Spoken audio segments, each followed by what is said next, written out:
Are you a scaling SaaS founder? Ready to make the leap from leading a team to leading an organization? Join us each week as we refill your think tank with actionable tips and strategies from great business minds and those who don't know yet. This is SaaS Fuel with your host, 5-time entrepreneur, SaaS founder, and globetrotting adventurer, Jeff Maines. Welcome back to the SaaS Fuel Podcast, where we put on our own mask first, or at least it's a work in progress. I'm your host, Jeff Maines. I hope B2B SaaS founders like you grow from traction to scale. Here, growth is more than just numbers. It's about crafting a future-proof company, premium valuation, and leaders who build a business of significance while living epic, adventurous lives. Did you know that fostering a mentally healthy workplace starts with prioritizing your own well being? Scary, isn't it? It is to me because I really suck at it. But this is my opportunity to do better. You go with me? May is Mental Health Awareness Month, and today we'll explore the crucial role leaders play in creating a positive work environment that supports the mental health of their employees and the entire team.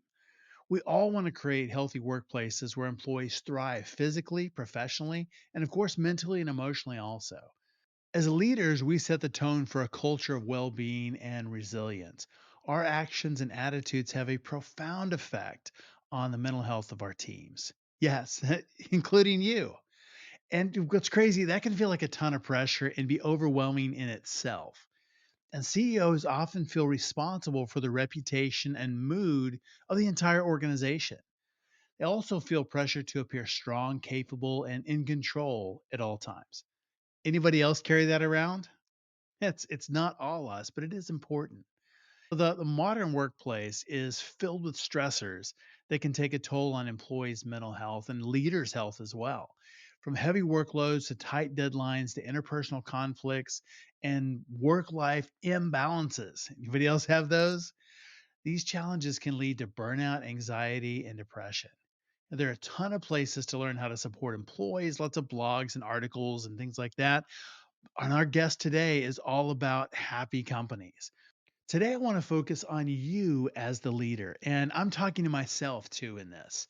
Many of us struggle to prioritize our own mental health, often putting the needs of pretty much everybody else, team, organization, kids, friends, everybody else above our own well being. And that's not real healthy. 49% of CEOs struggle with mental issues. Plus, the old loneliness at the top. You heard that? Well, it's because it's lonely at the top. But the self neglect can lead to a vicious cycle of stress and burnout that just trickles down to the rest of the team, creating a toxic work environment that hinders productivity and employee satisfaction. And that's no bueno. So here's how I'm working on it. And I know it will be helpful for you also.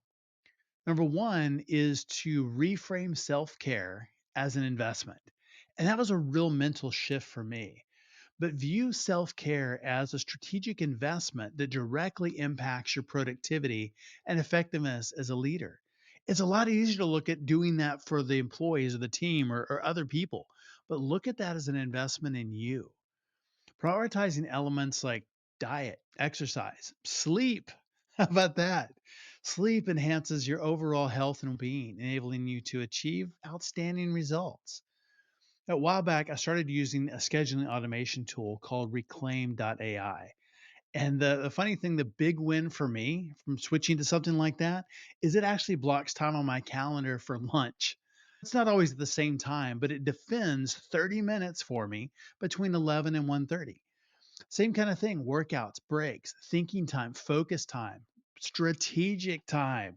It's all on the calendar because if it isn't, it won't get done.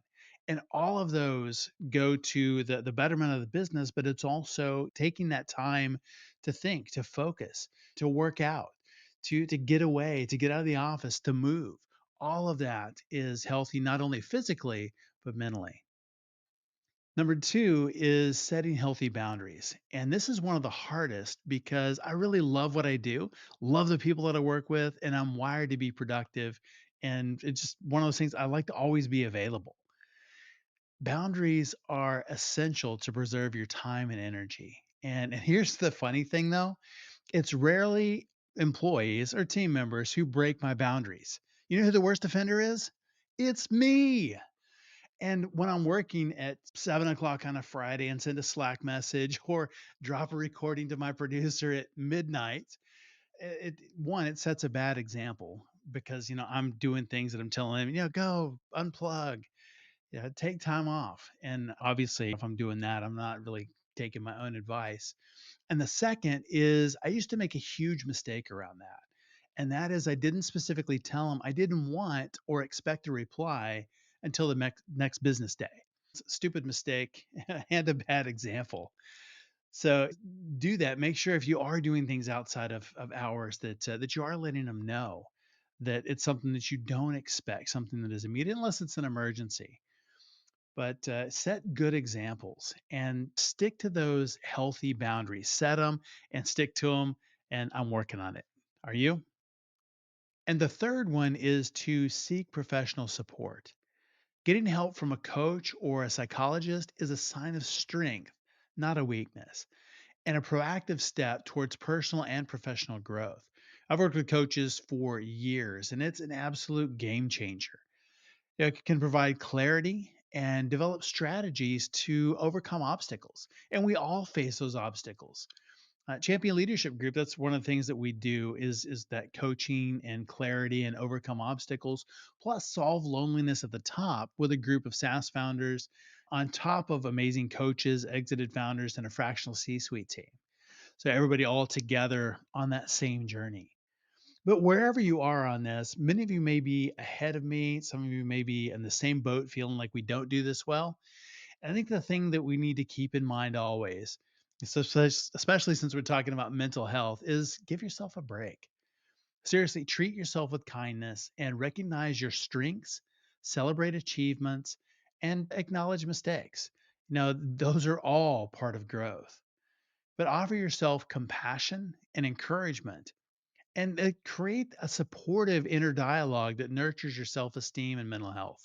Our toughest critic is not out there somewhere. It's actually the one that lives between our ears. And for some of us, it's time for an eviction. Get that critic out of there. When we prioritize our own mental health as leaders, we set an example for our teams and create an environment that supports well being overall. When employees see healthy leaders who make them feel supported and valued, they're much more likely to be engaged, productive, and loyal to the organization. This is the power of a mentally healthy workplace. And it starts with you and me. It's not just a nice to have, it is a business imperative. And as a leader, you set the tone for your organization. But again, no pressure. By embracing this role of a mental health advocate, not just for your team, but also for yourself, you can make a profound difference in the lives of your employees and the success of your business. The journey to a mentally healthy workplace starts with you and me. Our founder on Tuesday was Jason Radisson, CEO of Movo, a human capital management platform transforming how companies hire, engage, and retain frontline workers. We talked about employee engagement, culture, leadership, and how he built multiple unicorn SaaS companies. Very cool conversation. If you missed either of those episodes, go back and give them a listen. My guest today is James Lawrence, co founder and CEO of Happy Companies. He is on a mission to help companies overcome roadblocks and engaging employees with the power of AI. It can analyze data and quickly supply information, allowing teams to function better by enabling harmonious collaboration for a cohesive team. Welcome, someone making companies happy all across the globe, James Lawrence. Hey, James, welcome to SaaS Fuel. Hey, thanks for the welcome. Excited to be on. Tell me a little bit about your background and how you came up with the idea to co-found Happy Companies. Yeah, sure. So I've been a lifelong entrepreneur, and this is my fifth startup. So Love it. not my first rodeo, but a lot of years of trying to learn how to work with people and improve my relationships as a CEO. And I finally decided that it would be good to use technology and some modern innovation to improve work relationships. So we had a little joke that I had a CEO ask me a couple weeks ago. He said, how sustainable do you think this business is? Do you think this is an enduring problem? And I'm like, you mean the problem of people learning how to work together? I'm like, I'm pretty sure like the first two Egyptians that were carrying stones up the pyramids got into a disagreement about how to do it. So Yeah, you would think. Yeah, it's only been around for thousands and thousands of years. I think it's pretty safe that it's got some longevity. yeah, people problems are going to be around about as long as taxes and dying and all the rest of the stuff that we love. Right. So, what does happy companies do? How do you solve that problem or how do you make it better? Yeah, so we use behavioral science and AI to build a user manual for organizations in less than 10 minutes. And Wow. so, yeah, the way it works is you take a brief assessment, which is based on behavioral science when you first get into the Happy app. And it's an organizational thing. So if you have a company with 100 employees, typically all 100 employees go into the app. And then once we understand your work style, we're able to provide coaching insights and nudges that's highly personalized to you. And so, for example, give me the name of somebody you work with, like anybody you work with. Blake. Lake. Okay. So, for example, if you and I and Lake all had a happy profile and it was in, say, the SaaS Fuel workspace, if you looked up Lake and I looked up Lake, and let's say we wanted to work more effectively with him, it would give me different insights on how to communicate with Lake than it would give you. So, it would give us like contextualized, personalized insights. So, that's the basics of it, but it does most of it through the flow of work. So you can use the app, but we have integrations with Slack, Teams, and email. So we're like providing these contextualized and personalized nudges at scale, but using like the tools that like employees already use. I think that's important because you have to have that adoption for it to work. I think that's one of the challenges with a lot of HR solutions. Is somebody makes a decision and then pushes it out, says, "Hey, you have to do this," and the company goes, "Yeah, I don't," and then they don't use it, so they don't get any effect. How have you solved that where the employees love using it, and how have you made them a happy company? Yeah, that's a great question. So you obviously have probably didn't wake up this morning and thought, man, I'm going to have my coffee and I'm going to go find myself a new HR tool this morning. Right, we got the coffee part, but the Right. HR tool is still on the list. Yeah. So if you're trying to make HR tools, which we don't actually consider ourselves an HR tool, but we can circle back to that. But if you're making tools in this like business innovation space, if you think that you're just going to add another SaaS tool and anybody wakes up in the morning and just wants to add like yet another tool to their stack, it's just not really engagement's an issue, but also Sure. just tool confusion. Everybody's just got too much stuff to use. And so meeting people where they are, I think is the future, which is if you're in Slack all day, why do you want to log into somewhere else to get a tip on how to work better with someone? So what I Right. would much rather do is if I'm engaging with you in Slack and I'm having a little bit of a communication problem, I just want to backslash happy and add your name and get a couple communication tips on how to work with you. So that's how our tool works. And so it's just much more like native and works right in the flow of work of the tools you're already using. So or if you're on a Zoom call or a Google Meet call, being able to just integrate natively into that tool set. But to answer your other question, engagement's like a huge issue with any Sure. platform you're asking an employee to use. We're trying to improve work relationships at scale. So if you have 1,000 employees, let's say one of our partners has 1,000 employees, it doesn't do any good to deliver a tool to them that's used by 50 people. And so Right. yeah, so we're trying to feel like how do we get as much engagement? So I'm going to ask you a question. So you've got a lot of business experience. And so if I said tonight at 9 o'clock, I wanted to have you and I attend a webinar on how to negotiate with the Japanese. This is tonight at 9. I don't know what you normally do at 9. I'm sure you're like hanging out with family or maybe watching a movie. So 9 o'clock at night, negotiating with the Japanese. Are you in tonight? I've got to rearrange my sock drawer. Okay. Not that like learning to negotiate with the Japanese isn't like an interesting thing. So how about if I said you and I were getting on an airplane to Tokyo tomorrow and we are going to negotiate a $10 million deal tomorrow at noon. Would you do Let's that go. webinar with me? Of course. Yeah. So what's interesting is that So we build Happy's technology around the concept of like applicable and contextual learning. And so the reason that you said, of course, is because it's not that your time is any less valuable at 9 o'clock tonight. Like your time Right. is the same value, but you go, I have somewhere I can apply this. Like I can apply this Right. right now. And tomorrow we have a better chance of negotiating that $10 million deal if I do this webinar. So that's unfortunately most companies that are out there, the way they try and first off, most companies don't really dedicate resources to improving work relationships. In most organizations, it's just left up to the employees to figure out. But in companies that are more intentional or have done like some soft skill training or worked on managerial effectiveness, almost all the training of this type is episodic. It's we are going to do a session. Maybe we brought in a coach or consultant, but like next week on Tuesday, we're going to do 3 hours on how to improve your communication abilities. And everybody has the same exact response as you did when I invited you to the webinar tonight. Like they've got a million Yeah. things to do. So the idea that they're going to parse out 3 hours to do a how to improve your communication seminar, like they're just not excited about it. And so Happy is built around a totally different philosophy, which is really based on a lot of science about how people learn. Is people tend to get much better retention when they have a way to apply what they've learned quickly or they see like relevance to it. So that's why if, for example, I don't know if Lake does accounting or what Lake does in your organization, but let's name someone you've worked with in the accounting department. Gaurav.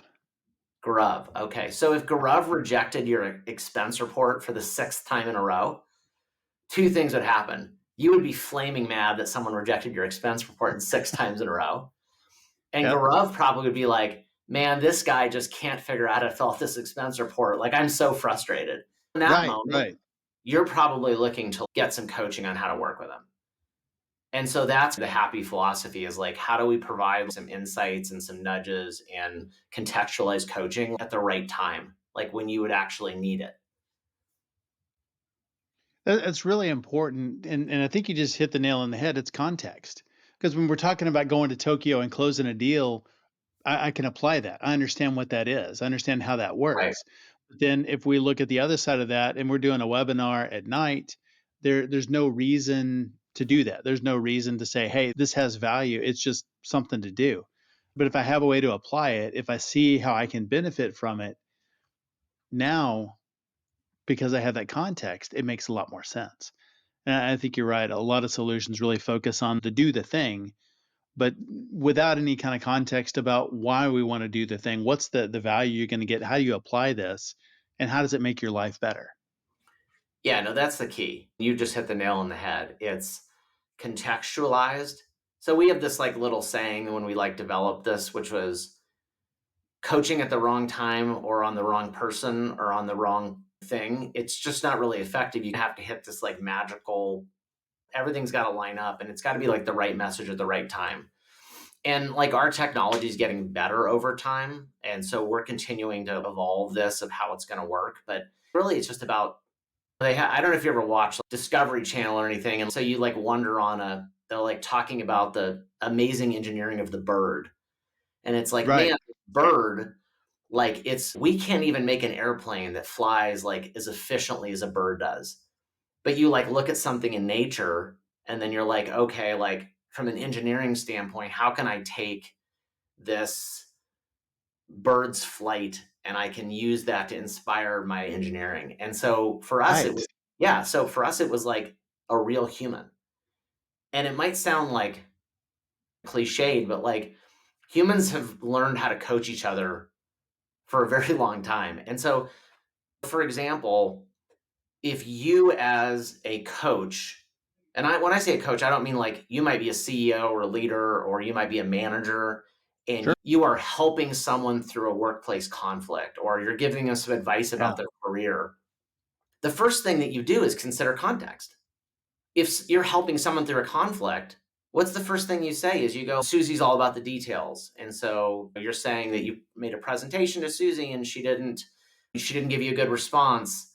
Did you give her a bunch of details and research with it, or did you just give her a 10,000 foot overview? And a lot of times what you find out as a coach is it's not that there's anything broken with Susie or there's anything broken with you. It's that you're a big picture thinker and Susie's detail oriented. And so you walked into your Right. presentation and you gave this amazing vision, this Elon Musk vision that was like 10,000 feet. And the first thing Susie says is, how are we going to do that? And you're like, what Right. do you mean how? I'm envisioning the new electric car. And Susie's, where's all the details? Where's your research? Where's the data? Right. Where's the stats? So a good coach just intuitively understands and might use some psychological assessments, but understands like people don't work the same. So that's what our tech does at scale, is just helps facilitate that in like a much more efficient way. But a great coach has been doing this for hundreds of years, and nothing is going to replace great human coaching, but that's how a real human does it. So in the assessment, when you're looking at employees and they go through it, they come out the other side, they see a profile and they say, yeah, this looks like me, or is it putting together emails and things like that in their voice, or is it tailoring it to the other person, or where's the balance there? Yeah, good question. Our underlying science is based on DISC. And I don't know how familiar you are with DISC, but there's a lot of different, very high quality assessments out there. And Sure. DISC is a very proven model, but there's lots of them. Myers-Briggs, Strength Finder, there's a whole array. It's a pick your poison. But we don't necessarily think the assessment's the critical thing. In fact, one of our long-term goals is to have different styles of assessments available inside the Happy platform. So, for example, if your company uses Myers-Briggs, we'd like to hope in a year from now that you speak Myers-Briggs language. So our hope is like in a year from now, we don't need to convert your language from Swahili to Spanish, right? Right. Because if you speak Myers-Briggs, going over and speaking DISC might be difficult for you. So our Sure. tech's based on DISC, but it doesn't mean that we won't be able to incorporate other assessments. But we have a very simple principle, which is that once our platform is able to understand you and it can understand the other people in the organization, we're then able to render personalized guidance because it understands both parties' work styles. And so I'll give you a quick example. So have you taken like a psychological assessment before? Yes. I think I've done them all. Okay. So name, say, have you ever taken an Enneagram, or can you name like what your style is in any assessment? For DISC, definitely high on dominance and fairly high on influence. But the Okay. interesting thing is I'm much more introverted, which people wouldn't necessarily expect. Interesting. So we'll give you a happy assessment. So we'll see what you are in happy.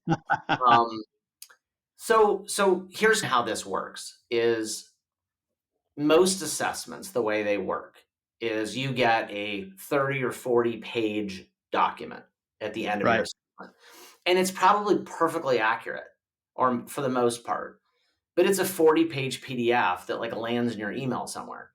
And it's not that there's not a lot of good science behind it. In fact, I'm sure almost all of the top assessment companies produce assessments that are like perfectly fine and probably very high quality. But when you have a 40-page assessment that you're handed in I would say, non-digital form, even if you have it in your email, it's 40 pages to parse through. So if I gave you my assessment, let's say it was DISC, and then I gave it to 7 other people in the company, I'm handing them my assessment, right? My same Right. assessment. And so that's great. But then they have to learn, okay, how do I take my style and then adapt to like James's style? And so they have to do this mechanics on their own of I'm a D and James is an I, or Jeff's a C and I'm a S. And so Way too especially, much work. yeah, so you're just trying to think, okay, how do I adapt to them? And so Yeah. the thing is, if you're really like a nerd and you really care about like really the psychological match between you and someone else, that's great. But frankly, a lot of people are just too busy to like think through what everybody's styles are. And then do they even have someone else's style? Do you have Right. the person in accounting? Do you even have their assessment? And so you have your assessment. It gives you some like tips on maybe how to work with these other styles. But this is just a bunch of gymnastics that like is totally unnecessary with technology. And so like the core difference with Happy is you can in a few seconds look anybody up and then immediately just gives you tips on how to work better with them. And so you can nerd out on, oh, Jeff's a D and I'm a C and here's how we work together. Or you can just go to the communications tab and it'll just be like, here's some do's and don'ts when working with Jeff. And that's personalized to you. So the advice I would get would be different than someone else would get in working with you. So we just take all the, I don't want to use the word BS, we take all the hard work out of it, and it just tells you, it Yeah. gives you some guidance on how to work together. But it's the same thing with Slack. So the tool knows who you work with, and it makes either you can follow people at work, like you can build a team and follow them, but it also just makes suggestions based on who you already work with. So at scale, if you have 1,000 employees, it figures out like, oh, you work with these 20 people a lot. And so it just tends to send you coaching on people you already work with. And so it'll just say one day you'll log in and it'll be like, hey, let's say you're slacking with Jeff a lot. And it's, hey, here's a communication do's and don'ts with Jeff. And you're like, wow, that's really useful. And so we just take away like the pain of all of the stuff behind the scenes for an employee, of how an employee would just learn how to work with someone more effectively. That's fantastic. And you mentioned that the 40-page report, most of them have some sort of a thing like strengths and weaknesses, and then how you may work best with other people or how you're different than other people. And we may read that and think, okay, I've got this. And then 2 days later, I have no idea what that said I was supposed to do. So putting it right in front of them at the point they need it, where it's useful in the moment, I can see how that really drives engagement. Yeah, it does, because it's the same thing about the webinar about how to negotiate with Japanese business people. Right. Yeah, you can read your 40-page assessment, and then you could even read all of your, like if you were a manager and you wanted to prove managerial effectiveness, your own, or maybe at scale, all your managers, if you manage 10 people and they each manage 10 people, that's 100. And I don't know that you're going to sit down and read 140-page documents. And then Right. how would you possibly even retain all this information, even if you did Right. absorb it? And so I just want to say again, it's nothing to do with the assessment, because the assessments are all perfectly fantastic and probably very scientifically applicable. It's more just how people learn and just how Yeah. people absorb information. And so we had a very different vision. When we first started Happy, our goal was to work with really innovative business leaders to really figure out, like, business leaders, CEOs, heads of HR that said, hey, like, I care about our work relationships, and we realize like how important communication and collaboration is. Like, we recognize this is, especially since 2020 with COVID and hybrid work, and people Right. aren't like all in the same workspace anymore and they're working from home. Like, being intentional about improving your work relationships is really important. But we didn't It is. start this going, hey, boy, we need to build like a better assessment. I don't know if anybody is looking for a better assessment. I think the assessments that are out there are like perfectly fine. The problem is the entire model of how people get coaching and insights and use their assessment, and how do they like improve their work relationship, that wasn't fine. And Yeah. so that was really like the thing we were trying to solve. And so we started this company about 2 years ago, but we've been in pilot testing since middle of summer of last year, and we finally in January launched the product. But we've been getting some like really fascinating results from our clients, starting with our pilot companies. And so we're piloting everything from some Fortune 500 companies to maybe companies that only have 10 or 20 people. But one of the things that we're finding is, number one, is people want more coaching. Like, Yeah. that they want coaching, but their managers don't have the time to coach them. It's true. So, and whether that's somebody that even works under a CEO is saying, I would like to be coached more, but I don't think there's enough time to coach me, or I don't feel like I'm bothering the CEO to, and then I don't know, do I go to HR? I don't really know who to go to. And so there's this high desire to get coaching, but then there's like very limited availability. And so that's something like, that's what we're trying to solve. And it's really smart to be able to do it that way. And again, I just love that it's contextual, that it's right there when you need it. And we don't have to remember. We don't have to, take those 100 reports and remember and draw a map and try and figure out. And it's right there in the moment. It makes so much sense using technology to do that. And bringing it to market, what strategies, considerations? You said, where you started was not necessarily where you ended up. What strategies or considerations go into positioning and selling a new B2B SaaS product, especially in terms of framing the value proposition Yeah. and the market positioning? Yeah, that's a great question. That's something we thought a lot about, and we've actually learned a lot. over the last 6 months, I was really blessed. In 2021, I had just sold my previous company. And so I had about a year, and I don't want to call it like a year of not doing anything, but I had a year of really being able to prepare for this new company. And so my co founder, Megan, and I had the opportunity to talk to a lot of different CEOs and business leaders and heads of HR. And, we probably, I would say, interacted with at least several hundred CEOs or senior leaders and maybe 500 to 1,000 people over the course of a year. We did a lot Wow. of different focus groups. And it was interesting. People handle people relationships at work. They have different philosophies about them, is what we learned. And I would break it up into a couple things, and then I'll explain to you how this impacted our go-to-market. So some CEOs and senior leaders they think of their people, and I think this is a little bit of an older model, but I think they think of their people as, I don't think the word necessary evil, but they're more interested in maybe their product launch or their engineering or their sales. And they're like, that's HR. Like, people talent development, like, that's not really me. Like, my job is this business performance. Like, I'm responsible for the P&L. And they don't look at people as Mm. necessarily as like an integral resource. I don't want to use the word disposable. It's just they like delineate the people thing to someone else. I think that type of CEO is less and less, right? That would be a CEO Yes. I would say is more of a older model, right? But then I would say the most progressive and the most innovative CEOs are looking at people as like this competitive advantage, where I understand I'm trying to improve my talent density. Like, I want to maximize the skills of my people. So upskilling, training, I want to improve like leadership skill development. And especially with what's happened in the world of work, like over the last a year or two, there's CEOs that think that people are going to be a competitive advantage if they've got a great Yes. organizational culture.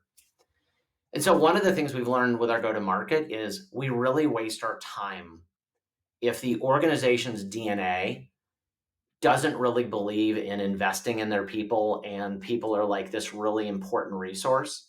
You just can't convince them through the sales process that like a coaching platform or a tool like Happy that tries to improve work relationships at scale, even manager effectiveness. I had one CEO that I put in that first bucket that would say, managers should be responsible for learning how to become a better manager. Isn't that your job of career development? And I get that, but I don't It know really misses the point, though. yeah, I don't think that's our Yeah. customer, right? Yeah. I think ultimately we need to find, number one, someone in the business team. Even when we build a relationship with HR, we have to have I don't want to call it a sponsor, but we need to have someone in the buying committee from the business side. Someone that where it's really important, and it could be a CHRO, but it also might be the CEO or COO. Our go-to-market has to involve business innovation. Somewhere in Makes this sense. process, someone has to wake up and say, I see a real advantage in improving collaboration at scale. What we've learned is that when we get engaged with someone in HR that doesn't have a talent mindset, but has a mindset that's more administrative, we just don't necessarily, they find that even if they like the product, they don't have budget for it, or maybe they don't have a strong enough voice in the C suite, or they don't have a strong enough voice with the owner. So it really takes someone in HR that has a vision for really wanting to invest in their people. And then it takes someone in the business leadership side that is really committed to investing in organizational culture. So our go to market, you could spend a lot of time marketing to maybe an HR professional, but if you've got a non-innovative buyer, they don't really see the vision of what this can do for their organization. Yeah. If you want to uplevel your own mental game, check out Champion Leadership Group. It's the ultimate resource for SaaS founders and C suite executives to continue to develop themselves, scale their companies, and never walk alone on the journey. We've solved the biggest scaling challenges to get your SaaS to 10 million ARR and well beyond with an on demand fractional C suite team, an operating system that makes growth easy to manage, and operations world class, plus a community of scaling SaaS founders. If you're feeling stuck at your current revenue level, this is for you. If you feel like the world's best kept secret, we've got your back. And if you're crushing it already and know your company has another gear, this is definitely for you, especially if you're busy and have no time. I'm telling you, I hear that 10 times a week, and we create 20% more free time in the first month. Now is the time to upgrade from traction to scale. If you're ready to work smarter and not just grind harder, visit championleadership.com. It's where leaders evolve and companies transform. Yeah, it takes that innovation mindset. And I think you really got that figured out, is not trying to convince somebody that people management is the thing that they should do, but finding that market that's in motion, that they know that this is something that people are not a commodity, that they have to develop talent. And this is a way to do that and to facilitate that. So Yeah. you're really capturing a market that's already moving, that buys into the vision, and they're looking for a way to make that better instead of trying to convince them they should. Yeah, no, you're exactly right. And so what's interesting about what you just said is that you hear the same things in this process. So whether you're dealing with a company that has 100 people or they've got 1,000 people or 2,000 people, everybody's pain points actually aren't that dissimilar, right? Like we're all struggling Right. from a C-level leadership or a senior manager's perspective. Even if we want to create a very progressive workplace, 3 or 4 years ago, most of us were working all in person. And so transition to hybrid work or to, let's say, even if you're still in person, just people expect more flexibility today. It's part of what worker expectations are about. And so the game's changed. And then the question really becomes, is your organization prepared for this change?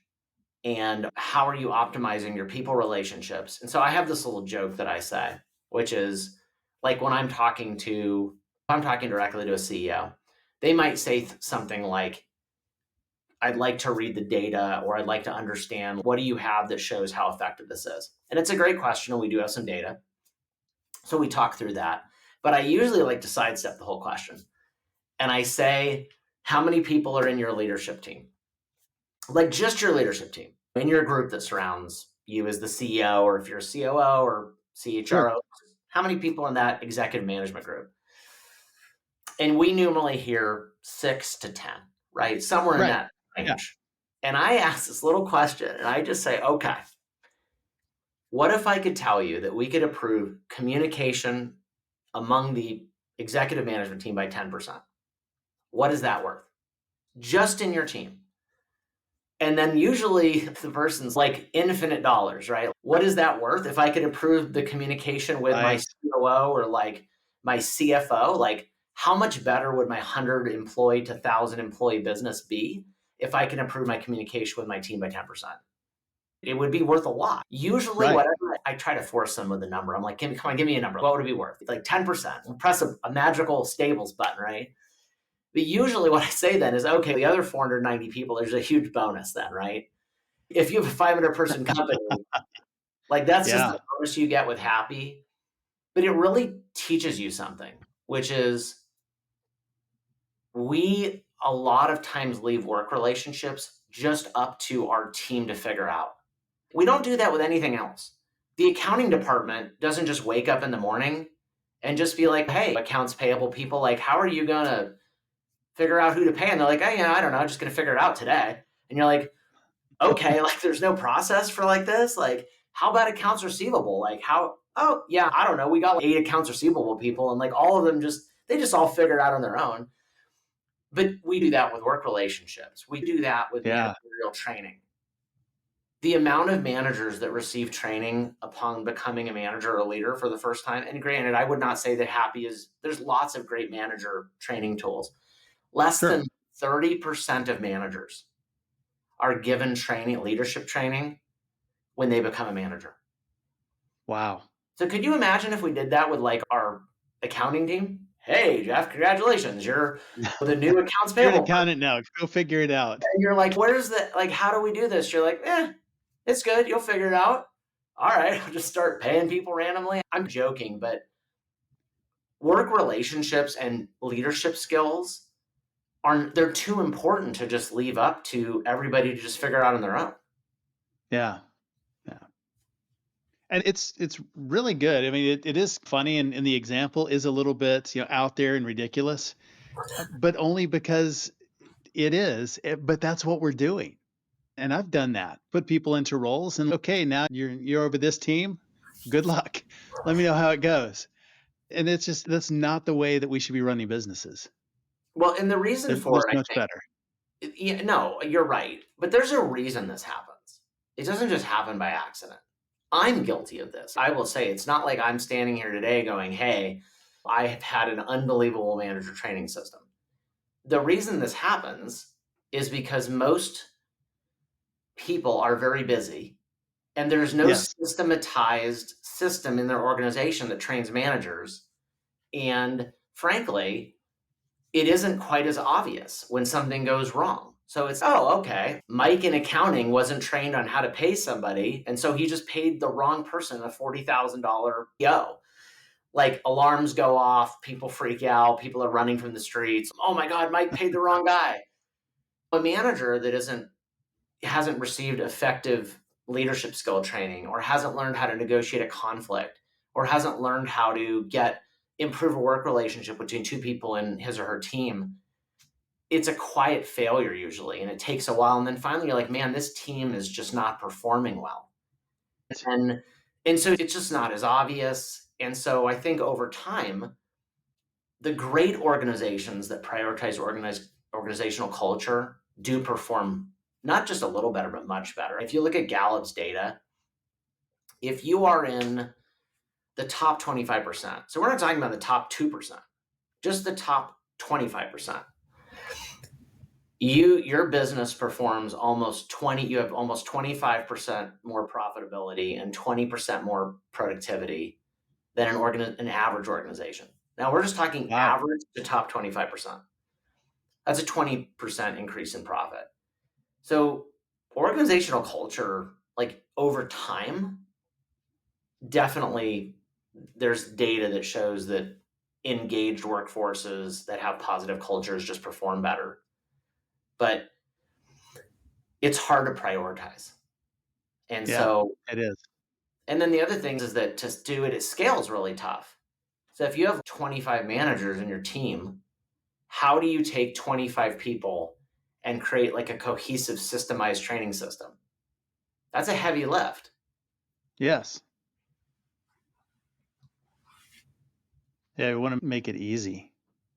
And that's the reason it works. It has to be easy if it's going to work. You look at a lot of the like more progressive tools coming out, and Happy's only one of a whole suite of tools, but how people learn. Like there's just tremendous improvements coming in the L&D space of how people retain and learn information. And AI is powering some of it. But really it's just the intersection of technology and humans. And I think the beautiful part about this is that I think we're recognizing like technology has always been something that has helped humans. It's always been a supportive aid, right? Like heck. So remember 20 years ago, I'm 47. So I was in like second grade. I think I was using my mom's typewriter to type a paper or something. And you remember like you made a mistake? I don't know how old you are, so I guess I should. Yeah, like the correction key. Yeah. Well, okay. Now that was an expensive typewriter. Yeah. Like I didn't Oh, have this to roll it up and erase it? Is that? Yeah, like you roll it up and what was that stuff called? It was like whiteout. Yeah, whiteout. Yeah, you put the whiteout and then you'd have to roll the thing back and make sure it was like right in the right spot. To get it right in the same spot. Yeah. And you'd screw it up and it'd be like a little offset and you're like, and I made a lot of typing mistakes, so mine was just a mess. And it's like, it's stupid, but really like those kind of innovations is not that different than like the innovations never stopped. And Right. so really I think the next 10 years are going to really be phenomenal for just being able to like impact people's lives in a positive way. Because I was talking to somebody yesterday about this. We were talking about improving work relationships. And they asked me like this question. I think this is really important, but do you think people really care about this? And my response was like, I think if you like ask the average person, do you care about your work relationships? I think people would say, of course I do. Like I do want to have a Right. high quality relationship. Of course. But I also think people want to do a good job just inherently. Like they care about, Yes. I think people inherently care about doing a good job. And so when you're working with other people, doing a good job means like learning how to work with them effectively. And so I think people get frustrated and they just go, well, Tom really pisses me off. And you go, okay. And he goes, Tom never listens to me. Okay. And then Tom's Yep. like, Jeff's really frustrating. And you go, why? So, and then, okay, every time I talk to him, he's always like asking me all these questions about how we're going to get this done. And he can't see the big picture. And what they're just really saying is they're just different. They just look at the world different because they're different humans. Yes. And so really there's this saying I've got, came from a business coach I had a long time ago, which is the golden rule, do unto others as you do unto yourself. Yes. So that's really not the best advice, because if I treat you like the way I want to be treated, like I'm not actually treating you the way that you need to be treated because you're not me. Right. So we might walk into a meeting together and I might start it with a bunch of chit chat, like social chit chat. Hey, how was your day? What did you do this weekend? How are the kids? You guys go to volleyball? What do you think about that San Diego Charger game, LA Charger game? And you're like, why is James talking about all this crap? I just want to get down to work. I don't want to talk about all this crap. I just want, what were our numbers last week? That's work style differences. Yes. Yeah. And if you don't adapt to that, then what happens is you either end up with an organization that's only one type of person. A lot of times managers hire people just like themselves, which has its own issues. Or just like you said before, you've got a team and a new manager, and the team's not performing. Well, obviously we got to switch people out. So we have a manager that's not effective. So this new manager we gave no training to and put into this role, gave no help to, this is now out of the role, and they failed because they didn't do what we needed them to do, or we gave them no tools to do that. But it's, yeah, making sure that we have the right things to adapt and understand how to do that. So important, because we need that diversity in the organization. Absolutely. That's what makes companies strong, is having that diversity. And because we can see things from different angles, that makes us a lot stronger as a company. We make better decisions. Everything's not the same. Everything's not made in a vacuum. So we need those perspectives. Yeah, no, and it's funny. Like you and I both talk with our hands, like you hands. Yeah, And some people sit very still and quietly and they're very composed when they talk. And those are just like, that's different communication styles. So it's funny. You're it right. is. It's an interesting point you make about who you surround yourself with. And I do think there's a real thing there. Have you found, I'm just curious, in your businesses that you tend to find there's a certain comfort zone of somebody that compliments you, that you tend to like really want to pair up with someone? Yes. Oh, absolutely. And I think it's interesting just in the interview process. I think the interview process is broken anyway, because it's like we don't hire based on anything but vibe and feeling, and we Right. mask it with data. But I think we do that is we'll surround ourselves with people that are either like us, or maybe that complement us in some way. Maybe they're strong where we're not. But I think it's important to think about that, and who are we surrounding ourselves with? And then if they are different, that can lead to its own set of challenges and conflict. Yeah, for sure. To your point, so I can be detail oriented, but it's not my natural. Like I prefer to work big picture. I prefer to be more of an inspirational uh, leader. And so I do as well. I tend to really respect detail oriented people, because if I can surround myself with people that are detail oriented, it kind of supports I don't want to say a weakness, but an area that isn't as natural or native to me. Yep. And I actually agree with you. So in that case, I'm trying to find somebody, or I typically might find people that are different than me.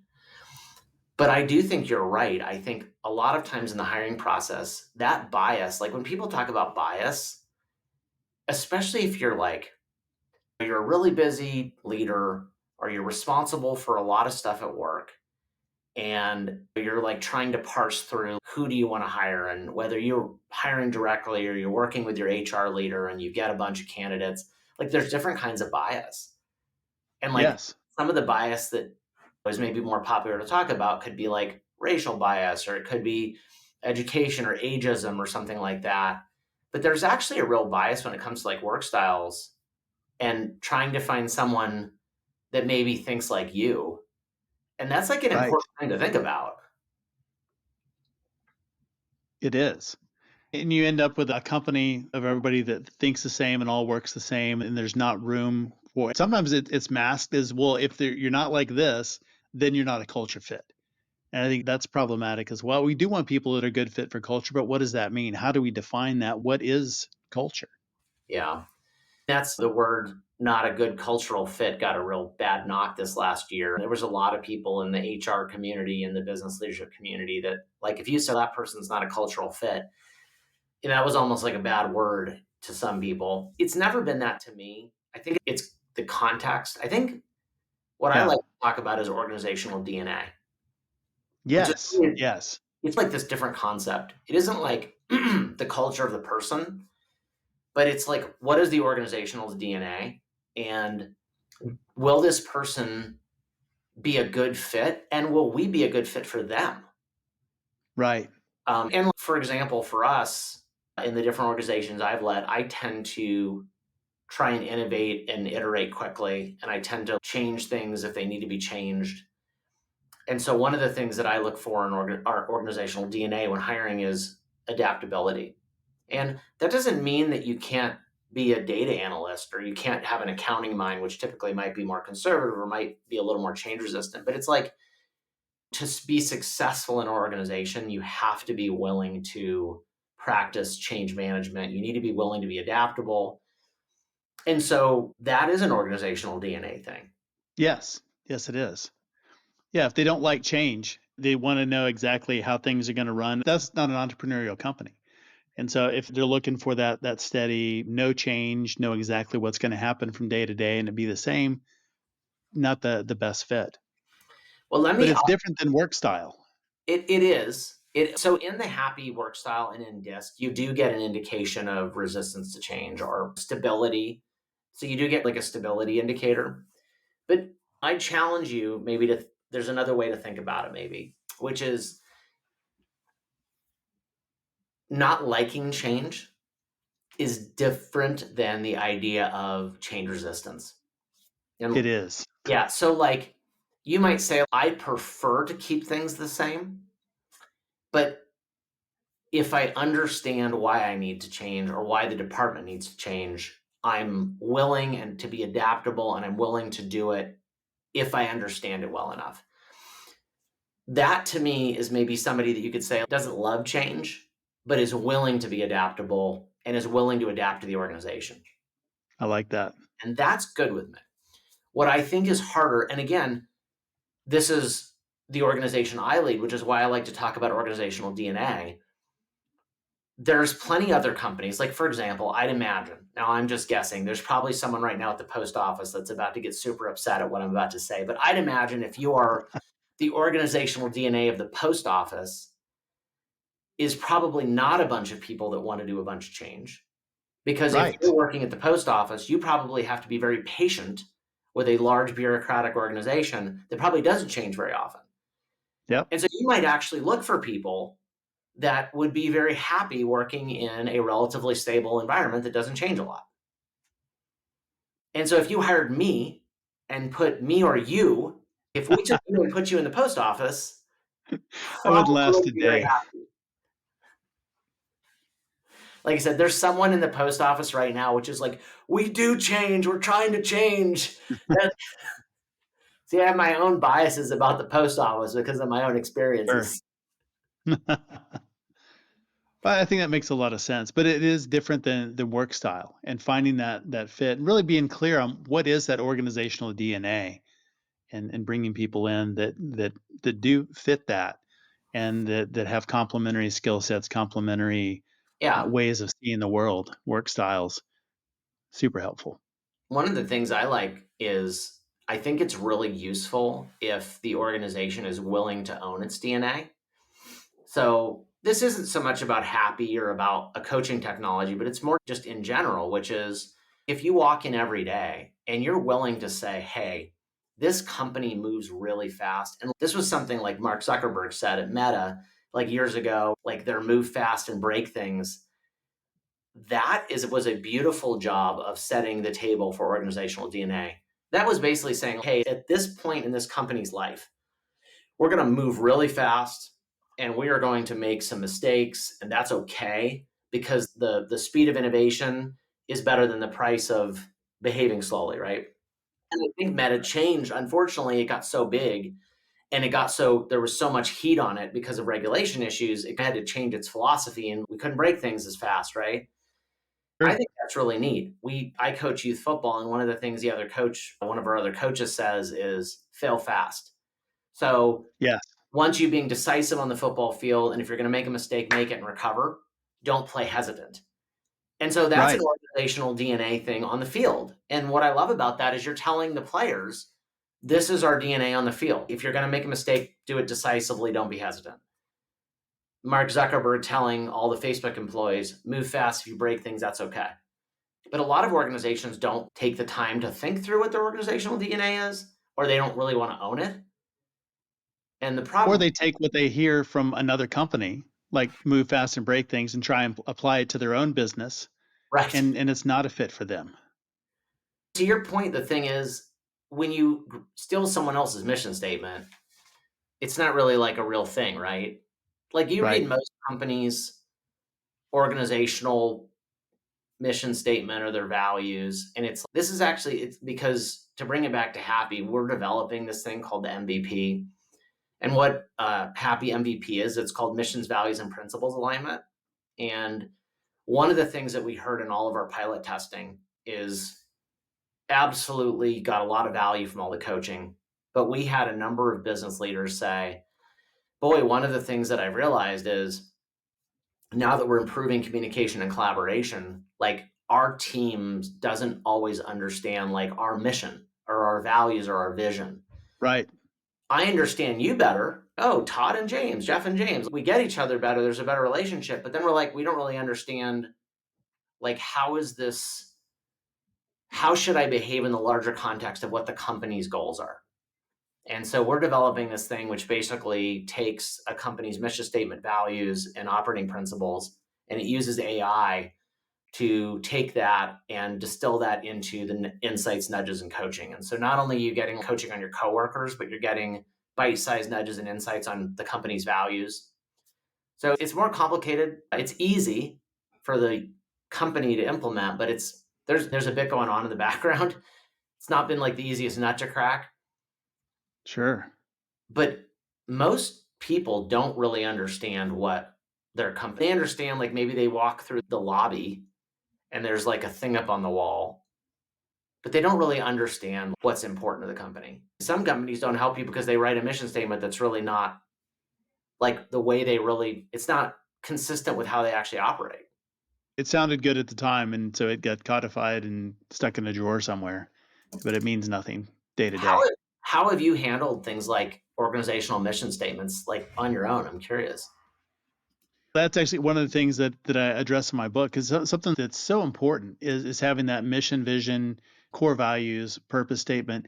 But it has to be short, it has to be memorable, and it has to be real. So employees, that it should be part of the thing that they understand even in the hiring process. What is this company about? Why am I coming in? What are you trying to do? And do they buy into that? And when they do, you can move mountains. But Yeah. when they don't, and everybody's just drifting or doing their own thing or doing their best, but there's no centralizing purpose, there's no central mission around that they've bought into, it doesn't work as well. So I Yeah. think it's really important that it has to be memorable. It has to be something they relate to and something that it doesn't just stay a company mission statement. It becomes their mission statement. Their mission in their role at the company is to do something. And when they live it, when they embody it, that's really powerful. Jeff, did you ever hear what Enron's mission statement was? No, I don't think so. It's been a while. So this is a true story. So literally the four company values, the very first one was integrity, Ouch. communication, Yeah. transparency, and excellence. But I know it's like cliched because that was a long Yeah. time ago too, but still like one of the largest collapses of any company in modern history, and their first mission statement is integrity. And so you have to, like, to your point, like it has to get embodied in like the organizational behavior. Yes. If it doesn't, there's no point. This is our mission. And then like nobody actually does any of the stuff that's on the wall. Right. If you had to describe the relationship between AI and employee engagement in a single word, what would that be and why? I probably use the word contextual, which is for I us, like it. how we're using AI is going to change a lot over the next 5 years at Happy. And some of this is we've got this kind of opaqued in a black box a bit for some competitive reasons. But really, what we think AI does a good job of, first off, is nobody could write the amount of coaching content that we could without generative AI and like our own modeling. So if you think about it, if you gave someone a generic piece of coaching advice, that would be someone sitting down and spending 10 minutes writing it. When you have to write 400 variations of coaching advice, using generative AI and some like language modeling is a much more efficient way to do it. So Yes. we do use AI in the process of creating a lot of the content. But then just some of the things, I think MVP is a good example of like, how do you provide contextual, personalized insights to someone? Well, I think that doing that, AI is a big tool in your tool chest to be able to understand like, how do you provide a contextualized piece of guidance to someone?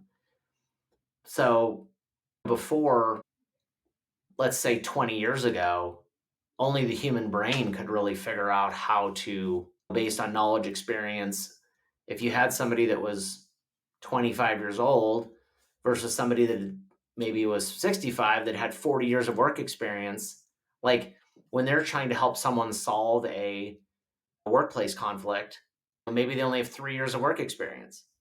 They may have Right. read a bunch of books. So I think AI gives you the ability to tap into a much larger body of knowledge.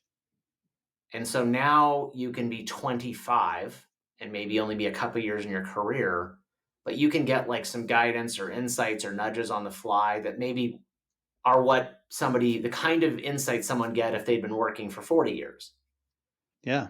So I think just that ability to be contextual, at least when it comes to Happy. Obviously, AI has changed a lot of things. If you want to, I'm pretty sure I got a reminder to pay a bill the other day, and I'm pretty sure it was sent by like an AI bot. I don't think like someone sent that to me. Someone was like hey, reminder to pay this, it's due tomorrow. And it's okay, some AI system detected that I needed a nudge to pay my bill a day before it was due.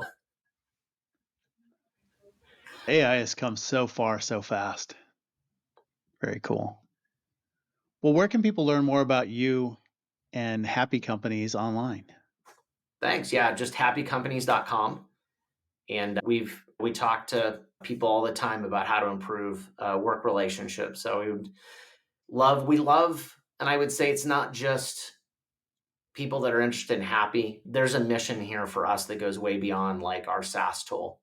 And so we were at an HR conference a week ago, or business transformation conference, they call it, called I Transform. like it. And I was talking with somebody else that makes a tool in our space, not exactly the same as Happy, but there is no lack of humans that need great coaching. And so like for us, it's not even just about Happy. It's about this mission of like, how do you empower people to work better together? And it's a great problem to work on. Oh, absolutely. Well, everybody should go check out Happy Companies and bring that in. If you're serious about employee engagement and really building a culture, it's a great tool. So thanks for being on SaaS Fuel. Hey, Jeff, thank you so much. Enjoyed it. Thanks again, James, for coming on the show and sharing your journey and insights. You can learn more about James and Happy Companies at happycompanies.com. As always, all links, highlights, resources, and full show notes are available at saasfuel.com. And be sure to check out our YouTube channel as well.